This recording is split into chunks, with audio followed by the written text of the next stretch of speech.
Hello my dear student, very welcome to our YouTube channel and this is Rashmi Singh. आप सभी विद्यार्थियों का YouTube के चैनल पर बहुत बहुत स्वागत है। आज हम पढ़ाने जा रहे हैं फरवरी माह का राष्ट्रीय और अंतर्राष्ट्रीय घटनाक्रम, यानी कि नेशनल और इंटरनेशनल इवेंट, जो आने वाले सभी एग्जाम्स के लिए बहुत उपयोगी साबित होगा। फिर चाहे वो किसी भी प्रकार का एग्जाम हो, जैसे कि यूपीएससी के एग्जाम हो, यूपीपीसीएस का एग्ज़ाम हो या फिर यूपीएसआई का एग्ज़ाम हो, इन सभी एग्ज़ाम की तैयारी करने वाले स्टूडेंट इन्हें देख सकते हैं। चाहे वो किसी प्रकार के एग्ज़ाम हो। आप लोगों का कमेंट रहता है कि आप ये क्लास देख पाएंगे या नहीं देखेंगे, तो आप किसी भी एग्ज़ाम की तैयारी कर रहे हो तो आप ये क्लास देख सकते हैं। तो चलिए आ जाइए सभी लोग और हम स्टार्ट कर लेते हैं अपनी क्लास। ठीक है, आज हम पढ़ाएंगे आपको क्या, नेशनल इवेंट, और ये फरवरी माह का होगा। ठीक है, सबसे पहले देख लेते हैं, जैसा कि हेडिंग में दिया गया है, स्मरणीय तथ्य। ठीक है, राष्ट्रीय और अंतर्राष्ट्रीय यानी कि नेशनल इंटरनेशनल इवेंट्स इसमें हैं। ठीक है, सबसे पहले देखते हैं फर्स्ट जो इवेंट हुआ है, यानी कि राष्ट्रीय नेशनल इवेंट क्या होगा। भारत सरकार के अनुसंधान राष्ट्रीय रिसर्च फाउंडेशन ANRF द्वारा स्थापित प्रधानमंत्री प्रोफेसरशिप के पहले प्राप्तकर्ताओं में से एक के रूप में किसे चुना गया है। ठीक है, यूपीएससी के इस तरह से क्वेश्चन पूछती है।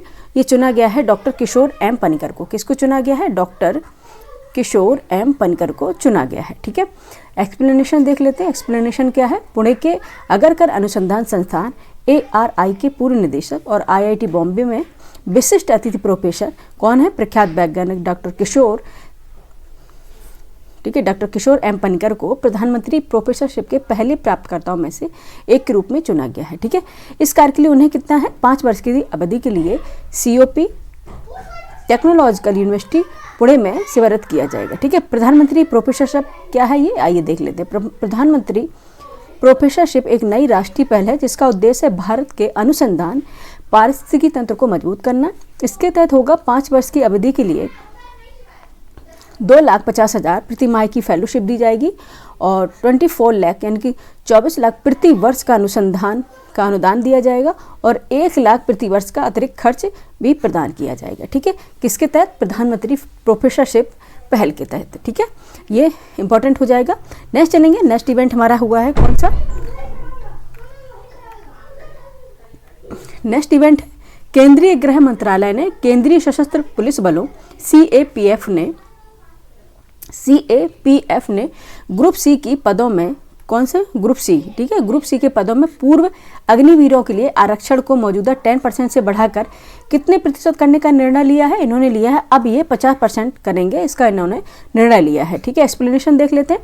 केंद्र सरकार ने 2022 में अग्निपथ योजना शुरू की थी। कब की थी? 2022 में शुरू की थी, जिसके तहत 3 सेवाओं के अधिकारी पद से नीचे के कैडर में 4 वर्ष की अवधि के लिए अग्निवीर रूप में पुरुष या महिला दोनों, या पुरुष हो चाहे महिला हो, उम्मीदवारों दोनों को ही भर्ती की जाएगी। ठीक है, इस योजना के तहत अब 17.5 से लेकर 21 वर्ष की आयु के उम्मीदवार हैं वो आवेदन के पात्र होंगे। ठीक है, 17.5 से लेकर 21 वर्ष की आयु के लोग पात्र होंगे। ठीक है, नेक्स्ट देखेंगे। नेक्स्ट इवेंट क्या है? नेक्स्ट इवेंट हमारा है नेशनल इवेंट राजस्थान की सिलीसेरह झील। ठीक है, राजस्थान की सिलीसेरह झील और छत्तीसगढ़ के कोपरा जलाशय। ठीक है, राजस्थान की कौन सी है? 1 मिनट इसको हम इरेज करेंगे। हाँ, अब दिखाई दिया। ठीक है, राजस्थान की सिलसेरा झील है और छत्तीसगढ़ के कोपरा जलाशय को रामसर स्थल घोषित किया गया है। ठीक है, वेटलैंड्स घोषित किया गया है। बाद में भारत में रामसर स्थलों की संख्या हो गई है। आपको बताना है, जब राजस्थान की सिलीसेरा झील और छत्तीसगढ़ के कोपरा जलाशय को रामसर स्थल में घोषित किया है तो रामसर स्थलों की संख्या कितनी हो गई है? ये हो गई है 96। कितनी हो गई है? 96। इंपॉर्टेंट है। ठीक है, आइए देख लेते हैं। कोपरा जलाशय छत्तीसगढ़ का पहला रामसर स्थल है, याद रखिएगा। ठीक है, ये स्टेटमेंट बना के पूछ लेते हैं। कोपरा जलाशय छत्तीसगढ़ का पहला रामसर स्थल है और IUCN की वेबसाइट के अनुसार यह जलाशय महानदी नदी के ऊपर, ठीक है, महानदी नदी के ऊपर जलग्रह क्षेत्र में स्थित है। कहाँ पे है? महानदी जानते हैं ये कहाँ पे है, बताइए। इस नदी के ऊपर जलग्रह क्षेत्र में स्थित है। यह आर्द्र भूमि 60 से अधिक प्रवासी पक्षी प्रजातियों का आश्रय स्थल। ठीक है, प्रवासी पक्षी जानते हैं ना? ठीक है, जो पर्टिकुलर सीजन में आते हैं। इनमें लुप्त प्राय प्रजाति जैसे ग्रेटर स्पॉटेड ईगल और संकटग्रस्त मिस्र का गिद्ध है, जो ठीक है इजिप्ट का गिद्ध है, ये शामिल हैं। ठीक है, राजस्थान में स्थित सिलीसेरा झील सरिस्का टाइगर रिजर्व के बफर जोन के भीतर एक मानव निर्मित आर्द्र भूमि है। यह अर्धशुष्क क्षेत्र में स्थित है। ठीक है, अगर आपसे पूछा जाए राजस्थान में जो सिलीसेरा झील है ये सरिस्का टाइगर रिजर्व है, उसमें बफर जोन जानते हैं अपन, जोन होता है जहाँ पे कोई जा नहीं सकता। ठीक है, जो सबसे संरक्षित जोन होता है, बफर जोन, उसके भीतर ये स्थित है। ठीक है, और ये पूरी तरह से क्या है, मानव निर्मित आर्टिफिशियल लेक है ये। ठीक है, यह है अर्धशुष्क क्षेत्र में भी स्थित है, जैसे कि राजस्थान में है, तो ऑब्वियस सी बात है। ठीक है, नेक्स्ट चलेंगे, क्वेश्चन नंबर है 4। नेक्स्ट इवेंट कौन सा है, इवेंट नंबर है नेशनल इवेंट 4। ठीक है, 8 से 13 दिसंबर 2025 तक भारत ने नई दिल्ली के ऐतिहासिक लाल किले में यूनेस्को की अमूर्त सांस्कृतिक विरासत ICH के संरक्षण संबंधी अंतर सरकारी समिति की किस सत्र की मेजबानी की है। ठीक है, कौन से सत्र था ये, 20वें सत्र की मेजबानी की है। ठीक है, किसकी सत्र की, 20वें सत्र की मेजबानी इन्होंने की है। आइए एक्सप्लेनेशन देख लेते हैं। यह पहली बार है जब भारत ने यूनेस्को के किसी सत्र की मेजबानी की है। ठीक है, यूनेस्को के किसी भी सत्र की मेजबानी की है, फर्स्ट टाइम हुआ है। ठीक है, वर्ष 2003 में यूनेस्को द्वारा अमूर्त सांस्कृतिक विरासत के संरक्षण के लिए ऐसे सम्मेलन की शुरुआत की गई थी। ठीक है, 20वें सत्र में भारत के प्रकाश पर्व, कौन सा प्रकाश पर्व, दीपावली, भारत की 16वीं अमूर्त सांस्कृतिक विरासत को अन्य 19 सांस्कृतिक धरोहरों के साथ यूनेस्को की मानवता की अमूर्त सांस्कृतिक विरासत की प्रतिनिधि सूची में शामिल किया गया। ठीक है, अभी हम इसको संक्षेप में पढ़ा रहे हैं, उसके बाद फिर हम इसको विस्तार से भी पढ़ाएंगे। ठीक है, विस्तार से एक एक करके पढ़ाएंगे, जैसे कि नेशनल इवेंट ले लेंगे, फिर इंटरनेशनल इवेंट ले लेंगे। ठीक है, विस्तार से उसके लिए अलग लेक्चर लेंगे, कि संक्षेप में अगर आप सार रूप में पढ़ना चाहते हैं तो आज पढ़ लें। ठीक है, ठीक है, ये हो गया ना, किसको किया गया है, भारत के प्रकाश पर्व दीपावली को। ठीक है, नेक्स्ट चलते हैं, क्वेश्चन नंबर है, नेक्स्ट हमारा इवेंट होगा 5।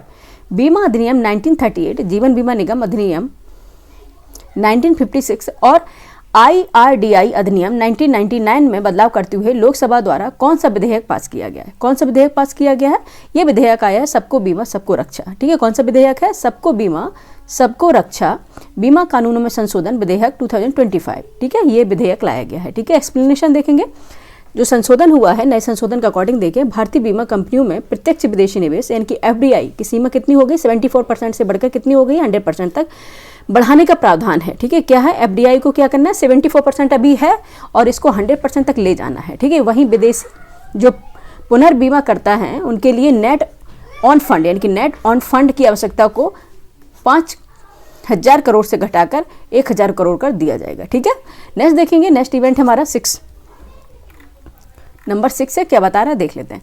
भारत के पहले स्वदेशी 1.0 GH8 64 bit dual core micro processor DHRU V64 विकसित किया गया है। ठीक है, विकसित किया गया है, ये क्या है, उन्नत कंप्यूटिंग विकास केंद्र CDSE द्वारा। ठीक है, किसके द्वारा विकसित किया गया, उन्नत कंप्यूटिंग विकास केंद्र CDSE द्वारा इसे विकसित किया गया है। ठीक है, और ये है क्या, ये देख लेते हैं। भारत के पहले स्वदेशी 1.0 GHZ 64 bit dual core micro processor DHRU V64 को माइक्रो प्रोसेसर विकास कार्यक्रम MDP के तहत उन्नत कंप्यूटिंग विकास केंद्र CDS द्वारा विकसित किया गया है। ठीक है, एक प्रोसेसर है, माइक्रो प्रोसेसर है। ठीक है, किसके द्वारा विकसित किया है, उन्नत कंप्यूटिंग विकास केंद्र CDSE द्वारा विकसित किया गया है। ठीक है, नेक्स्ट इवेंट है, नेक्स्ट करंट अफेयर होगा हमारा,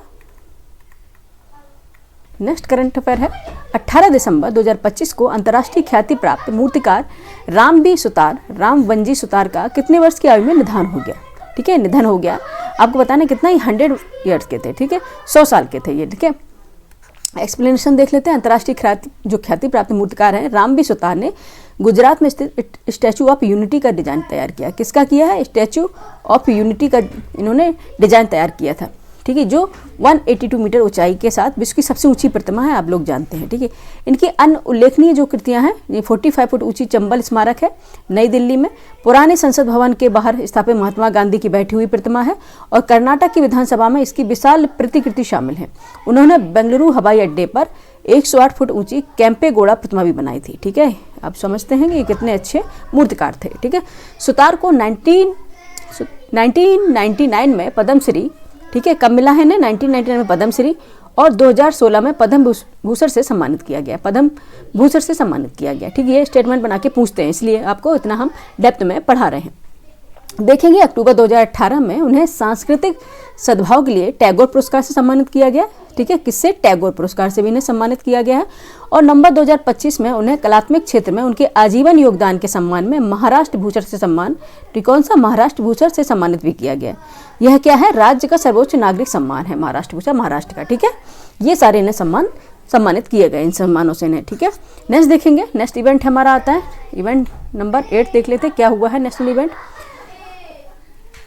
स्क्वैश विश्व कप स्क्वैश विश्व कप 2025 में भारत ने किस देश को हराकर अपना पहला खिताब जीता है? ठीक है, किस देश को हराया? हांगकांग को।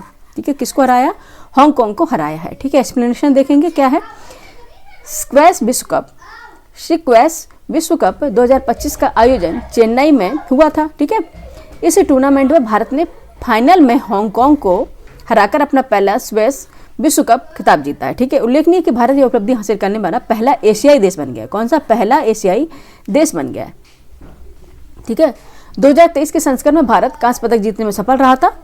वर्तमान खिताबी जीत के साथ भारत स्क्वैश विश्व कप खिताब जीतने वाले ऑस्ट्रेलिया, ठीक है एक मिनट, ऑस्ट्रेलिया, इंग्लैंड और मिस्र के बाद चौथा देश बन गया। ठीक है, कौन सा? स्क्वैश ऑस्ट्रेलिया, इंग्लैंड और मिस्र के बाद चौथा देश बन गया है। ठीक है, 2028 लॉस एंजल्स ओलंपिक में स्क्वैश को सम्मानित किया गया है। ठीक है, ये कौन सा है? चौथा देश बन गया। पहले पर ऑस्ट्रेलिया है, फिर इंग्लैंड है, फिर मिस्र है। ठीक है, नेक्स्ट इवेंट देख लेते हैं। नेक्स्ट इवेंट नंबर है 9, विश्व असमानता रिपोर्ट। ठीक है, विश्व असमानता रिपोर्ट 2026 के अनुसार भारत के सबसे धनी 10% लोगों के पास कुल संपत्ति का लगभग कितने प्रतिशत हिस्सा है? ठीक है, कितना परसेंट हिस्सा है? लगभग 65%। ठीक है, कितना है? अप्रॉक्सीमेट देखें तो 65% हिस्सा इनके पास है। ठीक है,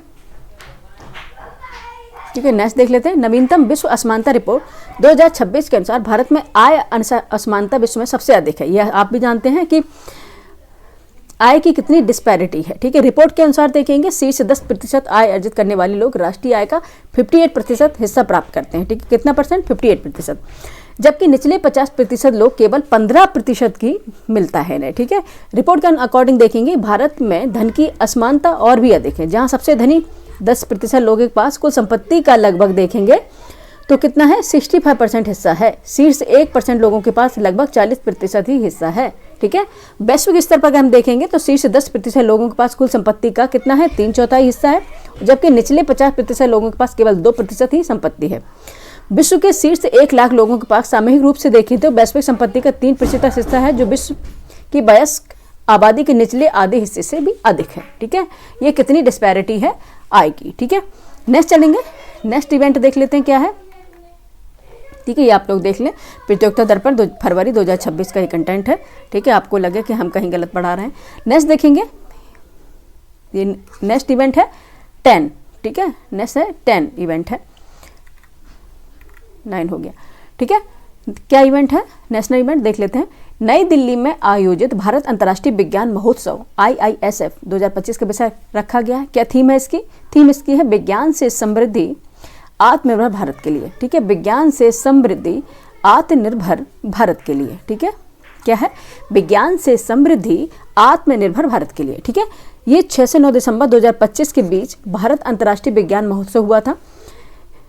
ये कहाँ पे हुआ था? ये विवेकानंद हॉल, CSIR राष्ट्रीय विज्ञान संचार एवं नीति अनुसंधान संस्थान, पूसा परिसर, नई दिल्ली में किया गया था। ठीक है, इस कार्यक्रम का संयुक्त आयोजन कहाँ हुआ था? ये हुआ था CSIR NISPR और ठीक है, और किसके साथ किया गया था? CSIR राष्ट्रीय भौतिक प्रयोगशाला के द्वारा ये किया गया था। इनका संयुक्त आयोजन ये हुआ था। ठीक है, नेक्स्ट चलेंगे। नेक्स्ट हमारे जो इवेंट आएंगे इंटरनेशनल इवेंट है। ठीक है, अंतर्राष्ट्रीय इवेंट है और ये करंट अफेयर में खूब पूछे जाते हैं। ठीक है, नेक्स्ट देखेंगे। फर्स्ट इवेंट कौन सा है? इंटरनेशनल। फर्स्ट इंटरनेशनल इवेंट देख लेते हैं। वर्ष 2025 का प्रतिष्ठित टर्नर पुरस्कार किसे प्रदान किया गया है? ठीक है, वर्ष 2025 का प्रतिष्ठित टर्नर पुरस्कार किसे प्रदान किया गया? ठीक है, अगर आपसे पूछेंगे तो आप क्या कहेंगे? जवाब होगा आपका मैम नैना कालू, स्कॉटिश कलाकार। कौन सा है? नैना कालू स्कॉटिश कलाकार है। ठीक है, आइए इसका एक्सप्लेनेशन देखेंगे पहले। ठीक है, 1984 में स्थापित ये पुरस्कार, इस पुरस्कार का नाम क्रांतिकारी चित्रकार JMW टर्नर के नाम पर रखा गया। यह पुरस्कार प्रतिवर्ष एक ब्रिटिश कलाकार को उनके नाम की, उनके काम की उत्कृष्ट प्रदर्शनी या अन्य प्रस्तुति के लिए प्रदान किया जाता है। ठीक है, 2025 का पुरस्कार स्कॉटिश कलाकार नैना कालू को प्रदान किया गया है। ठीक है, किसको दिया? नैना कालू को ये प्रदान किया गया। नैना कालू जिनकी मौखिक संचार क्षमता सीमित है और 25 वर्षों से अधिक समय से एक्शन स्पेस में एक रेजिडेंट कलाकार के रूप में कार्यरत है, जो सीखने की क्षमता वाले कलाकारों का समर्थन करता है। वह पुनः उपयोग किए गए कपड़ों और VHS टेप रीलों जैसे सामग्रियों की रंगीन धाराओं के बनी बड़े पैमाने पर घुमावदार अमूर्त रेखा चित्र और मूर्तियां बनाते हैं। ठीक है, इस पुरस्कार के लिए नैना कालू के अतिरिक्त मोहम्मद सामी, किसके? नैना कालू को मिला है। इसके अतिरिक्त मोहम्मद सामी, जादी जा और रेने मैटिक को शॉर्टलिस्ट किया गया था। ठीक है, इनको नाम में शामिल किया गया था। नेक्स्ट इवेंट देखेंगे इंटरनेशनल। नेक्स्ट इंटरनेशनल इवेंट देखेंगे FIH हॉकी महिला जूनियर विश्व कप 2025 का खिताब किस देश ने, एक मिनट पहले इसको हम इरेज करेंगे क्योंकि हमें इसमें दिख नहीं रहा है। ठीक है, सेकंड है FIH हॉकी महिला जूनियर विश्व कप 2025 का खिताब किस देश की टीम ने जीता है। ठीक है, किसने जीता है? नीदरलैंड ने। ठीक है, किसने जीता है? नीदरलैंड ने जीता है। एक्सप्लेनेशन देखेंगे, चिली के सैंटियागो में आयोजित हुआ है FIH हॉकी महिला जूनियर विश्व कप के फाइनल में नीदरलैंड ने अर्जेंटीना को हराकर लगातार तीसरी बार, ठीक है कितनी बार? तीसरी बार, ओवरऑल छठा खिताब है इनका, विश्व खिताब अपने नाम किया है। बेल्जियम ने चीन को हराकर इस प्रतियोगिता का कांस्य पदक जीता है। ठीक है, बेल्जियम ने किसको हराया? चीन को हराया है। ठीक है, और नीदरलैंड ने, ठीक है, और नीदरलैंड ने अर्जेंटीना को हराया है। ठीक है, हराने वाले को भी पढ़ना है। नेक्स्ट देखेंगे क्योंकि पूछ लेते हैं। नेक्स्ट है हमारा थर्ड इंटरनेशनल इवेंट है international diabetes federation IDF diabetes Atlas के 11वें संस्करण के रूप में मधुमेह समस्या 2024 में लगभग कितनी % है? 580 मिलियन वयस्कों से बढ़कर वर्ष 2050 तक कितने मिलियन वयस्कों तक बढ़ जाएगी। ठीक है, मधुमेह यानी कि शुगर। ठीक है, लगभग हम देखेंगे 850 से 900 मिलियन से अधिक हो जाएगी। ठीक है, ऐसा क्यों हो रहा है? ठीक है, मधुमेह की जो व्यापकता है 2024 में वैश्विक वयस्क आबादी के 11.11% से बढ़कर 2050 तक 12.96% हो जाएगी। कि ऐसा क्यों हो रहा है कि 2024 में लगभग 148 मिलियन जो शुगर है मधुमेह के रोगियों के साथ चीन पहले स्थान पर है। ठीक है, क्या है? चाइना पहले स्थान पर है। भारत लगभग 90 मिलियन की आबादी के साथ दूसरे स्थान पर, अमेरिका तीसरे स्थान पर। ठीक है, इसके बाद पाकिस्तान आता है। ठीक है, इसके बाद पाकिस्तान का स्थान आता है। ठीक है, इस पर रोक लगाने की ज़रूरत है। और जैसा कि इंडोर गेम अब ज़्यादा लोग करने लगे, अगर आउटडोर गेम में हम पार्टिसिपेट करेंगे और ज़्यादा अपने आप को सक्रिय रखेंगे तो इससे ज़्यादा से ज़्यादा हम दूर रह सकते हैं। ठीक है, नेक्स्ट देखेंगे क्वेश्चन नंबर है और खाने पीने की आदतों में भी बदलाव करेंगे। नेक्स्ट देखेंगे क्वेश्चन नंबर है 4। भारतीय प्रधानमंत्री नरेंद्र मोदी ने, ठीक है, 15 से 18 दिसंबर 2025 के बीच किन देशों की यात्राएं संपन्न की हैं? आपको पूछा गया है और मोस्टली UPSC वाले ऐसे पूछते हैं। ठीक है, UPSC आयोग जो होता है वो मोस्टली ऐसे ही पूछता है। ठीक है, कब संपन्न की है? देखेंगे जॉर्डन की है, इथोपिया की है और ओमान की यात्रा की है। ठीक है, भारतीय प्रधानमंत्री नरेंद्र मोदी ने दिसंबर में देखेंगे 2025 के बीच जो देश हैं जॉर्डन है, इथोपिया है और ओमान की यात्रा की है। ठीक है, आइए एक्सप्लेनेशन भी देख लेते हैं। प्रधानमंत्री नरेंद्र मोदी ने 15 से 16 दिसंबर तक जॉर्डन, दोनों देशों के बीच की राजनयिक संबंधों की स्थापना की। कब थी? 75 वर्षगांठ के अवसर पर। ठीक है, 16 से 17 दिसंबर इथोपिया में और 17 से 18 दिसंबर जो है ओमान की यात्रा की थी। और इथोपिया की यात्रा के दौरान मोदी ने एक पेड़ माँ के नाम और इस देश की हरित विरासत पहल के तहत इथोपियाई संसद के एक पौधा लगाया था। ठीक है, इस यात्रा के दौरान प्रधानमंत्री मोदी को इथोपिया के सर्वोच्च पुरस्कार, इथोपिया के महान सम्मान निशान और ओमान के प्रथम श्रेणी के ऑर्डर ऑफ ओमान पुरस्कार से इन्हें सम्मानित किया गया। कौन सा पुरस्कार है? ऑर्डर ऑफ ओमान पुरस्कार से भी सम्मानित किया गया था। ठीक है, ये सारा एक्सप्लेनेशन बहुत इंपॉर्टेंट है, एक बार दोबारा से देख लें आप लोग। नेक्स्ट देखेंगे, नेक्स्ट इवेंट जो इंटरनेशनल हो जाएगा, इवेंट नंबर 5 है 17 से 19 दिसंबर 2025 के बीच नई दिल्ली के भारत मंडपम में संपन्न पारस्परिक चिकित्सा पर WHO का वैश्विक शिखर सम्मेलन 2025 का विषय रखा गया था। क्या रखा गया था? विषय था, इनकी थीम थी संतुलन बहाल करना, स्वास्थ्य और कल्याण का विज्ञान और अभ्यास। ठीक है, संतुलन बहाल करना, स्वास्थ्य और कल्याण का विज्ञान और अभ्यास। ठीक है, इंग्लिश में देखेंगे restoring balance the science and practice of health and wellbeing. ठीक है, अकॉर्डिंग देखेंगे restoring balance the science and practice of health and wellbeing. ठीक है, ये इनकी क्या थी? थीम थी। आइए देख लेते हैं इसका एक्सप्लेनेशन क्या होगा। यह सम्मेलन विश्व स्वास्थ्य संगठन WHO और भारत सरकार के आयुष मंत्रालय द्वारा संयुक्त रूप से आयोजित किया गया था। ठीक है, WHO ये बहुत पूछा जाता है संयुक्त रूप से किसके द्वारा ये आयोजित किया जा रहा है। ठीक है, WHO के द्वारा और भारत सरकार के आयुष मंत्रालय द्वारा ये आयोजित किया गया था। यह इस सम्मेलन का दूसरा संस्करण था। ठीक है, शिखर सम्मेलन में WHO traditional medicine global library की घोषणा की गई थी इसमें। ठीक है, कौन सी? ट्रेडिशनल मेडिसिन ग्लोबल लाइब्रेरी की घोषणा की गई थी। ठीक है, यह एक नया वैश्विक सूचना संसाधन है जिसका उद्देश्य स्वास्थ्य प्रणालियों के भीतर पारस्परिक पूरक और एकीकृत चिकित्सा को मजबूत करना है। ठीक है, यह गुजरात घोषणा यानी कि 2023 पर आधारित है और WHO की वैश्विक पारंपरिक चिकित्सा रणनीति 2025 से 34 के अनुरूप है। ठीक है, ये याद रखना है। नेक्स्ट चलेंगे, नेक्स्ट इवेंट क्या है? नेक्स्ट इंटरनेशनल इवेंट है हमारा भारत ने किस देश के साथ रसद सहायता का पारस्परिक आदान प्रदान यानी कि RELOS संबंधित समझौता किया है? किसके साथ किया है? ये है रूस के साथ किया है। ठीक है, किसके साथ किया है? रूस के साथ किया है। एक्सप्लेनेशन जरूरी है, आइए देख लेते हैं। देखेंगे दिसंबर 2025 को नई दिल्ली की अपनी 2 दिवसीय आधिकारिक यात्रा के कुछ दिनों बाद रूसी राष्ट्रपति व्लादिमीर पुतिन ने भारत के साथ एक प्रमुख सैन्य सहयोग समझौता यानी कि RILOS पर हस्ताक्षर किए। यह समझौता, ठीक है, यह समझौता रूस और भारत के बीच सैन्य टुकड़ियों यानी कि युद्धपोतों और सैन्य विमानों की आवाजाही को नियंत्रित करने वाली प्रक्रियाओं के साथ साथ एक दूसरे की सेनाओं को रसद संबंधी सहायता प्रदान करने की व्यवस्थाओं को भी निर्धारित करता है। ठीक, उल्लेखनीय है कि ILOS अमेरिका के साथ मौजूदा समझौतों, logistic exchange memorandum of agreement, ठीक है, communication capability and security agreement और BECA basic asset and corporate agreement को सम्मान देता है। ठीक है, 1 मिनट बच्चे देखिएगा, 1 सेकंड का ब्रेक दीजिएगा। ठीक है, 1 सेकंड का ब्रेक दीजिएगा। ठीक है, एक इंपॉर्टेंट कॉल है। ठीक है, नेक्स्ट देख लेते हैं। नेक्स्ट हमारा क्या रहेगा?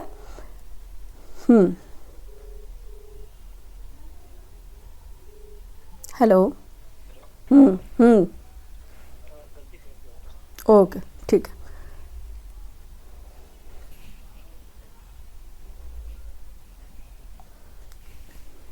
हाँ जी, ठीक है। नेक्स्ट क्या था? एक्चुअली इंपॉर्टेंट कॉल था और उसको हम स्किप नहीं कर सकते। और कई बार हमें कुछ ऐसी इमरजेंसी हो जाए तो बाद में पछताने से अच्छा है पहले हम कॉल अटेंड कर लें। ठीक है, नेक्स्ट देखेंगे। क्वेश्चन नंबर है, नेक्स्ट इवेंट है 7। हाल ही में किस देश ने घोषणा की है कि यूरोपीय संघ के प्रमुख छात्र विनिमय कार्यक्रम इरास्मस में पुनः शामिल होगा? ठीक है, किसने की है? ब्रिटेन ने। किसने की है? ब्रिटेन ने की है। ठीक है,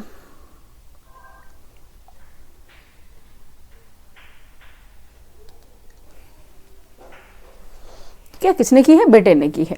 देखेंगे, सबसे पहले देखिए, इरास्मस कार्यक्रम के तहत जनवरी 2027 से ब्रिटिश विश्वविद्यालय और कॉलेज के छात्र और प्रशिक्षु बिना किसी अतिरिक्त विदेशी छात्र शुल्क का भुगतान किए यूरोपीय संघ के देशों ने अध्ययन या प्रशिक्षण प्राप्त कर सकेंगे। इसके फलस्वरूप क्या होगा? यूरोपीय संघ के जो देश हैं, ये छात्र ब्रिटेन में स्टडी कर सकेंगे। यह कार्यक्रम बस 1987 में शुरू हुआ था और यह योजना पात्र देशों के 2 समूह में विभाजित करेंगे। इसका पहला समूह कार्यक्रम देश है जिसमें यूरोपीय संघ के सभी सदस्य देश, जिसमें तुर्की और आइलैंड्स यानी कि आइसलैंड जैसे कुछ गैर यूरोपीय संघ देश में इसमें शामिल हैं। यह देश जो है इस योजना के पूरी तरह से भाग ले सकते हैं। दूसरा समूह साझेदार देश है जिसमें भारत भी शामिल है। ठीक है, क्या है? साझेदार देश है जिसमें भारत भी शामिल है। ये देश विशिष्ट शर्तों के अधीन इरास्मस कार्यक्रम के कुछ हिस्सों में भाग ले सकते हैं। ठीक है, कौन हुआ? ब्रिटेन हुआ, याद रखिएगा। नेक्स्ट इवेंट देखेंगे। ठीक है, रिदम टूट जाता है जब कोई कॉल आ जाता है बीच में। नेक्स्ट देखेंगे, नेक्स्ट इवेंट इंटरनेशनल है। इवेंट नंबर 8 है, संयुक्त राष्ट्र महासभा ने किस संयुक्त राष्ट्र शरणार्थी एजेंसी के अगले प्रमुख के रूप में नियुक्त हेतु मंजूरी प्रदान की है? ठीक है, किसे किया है? यह है बरहम सालेह, इराक के पूर्व राष्ट्रपति। बरहम सालेह जो इराक के पूर्व राष्ट्रपति हैं। ठीक है, बरहम सालेह 1970 के दशक के उत्तरार्ध के बाद मध्य पूर्व से इस एजेंसी के पहले प्रमुख हो गए, जिनका कार्यकाल जनवरी 2026 से अगले 5 वर्ष के लिए रहेगा। ठीक है, 1951 के संयुक्त राष्ट्र शरणार्थी स्थित सम्मेलन, ठीक है, जो 1967 के प्रोटोकॉल के तहत शरणार्थी शब्द किसी भी ऐसे व्यक्ति पर लागू होता है जो अपने मूल देश से बाहर है। ठीक है, शरणार्थी किसे बोला जाएगा? किसे रेफ्यूजीज बोला जाता है? जो अपने जिस देश से उससे बाहर है, नस्ल, धर्म और राष्ट्रीयता, किसी विशेष सामाजिक समूह की सदस्यता या राजनीतिक राय के कारण, उत्पीड़न के भय के कारण वापस लौटने में असमर्थ या अनुच्छिक है। ठीक है, क्या होता है? जिस देश का निवासी होता है वहां से बाहर होता है। ठीक है, कोई इन पर किसी प्रकार का कारण हो सकता है, जैसे नस्ल संबंधी हो, धर्म संबंधी हो, राष्ट्रीयता संबंधी हो। ठीक है, इसके कारण वो अपने देश में वापस नहीं लौटना चाहता है और वो असमर्थ है अपने देश में जाने के लिए, उसे बोलते हैं शरणार्थी।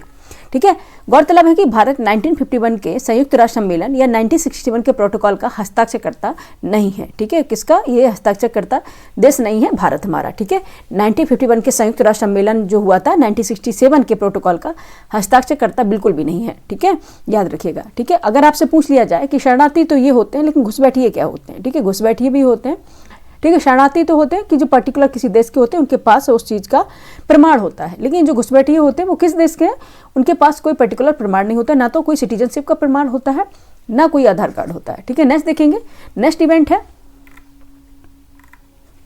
इवेंट नंबर 9, दक्षिण कोरिया की ऑन शियोंग, ठीक है, दक्षिण कोरिया की ऑन शियोंग ने BW वर्ल्ड टूर फाइनल में किस खिलाड़ी को हराकर यह खिताब जीता है? ठीक है, किसको हराया इन्होंने हराया है वोंग जी को। ठीक है, किसको हराया है? वोंग जी को। नाम ऐसे हैं, ठीक है, अभी समझ में आ जाएगा क्यों है ऐसा नाम।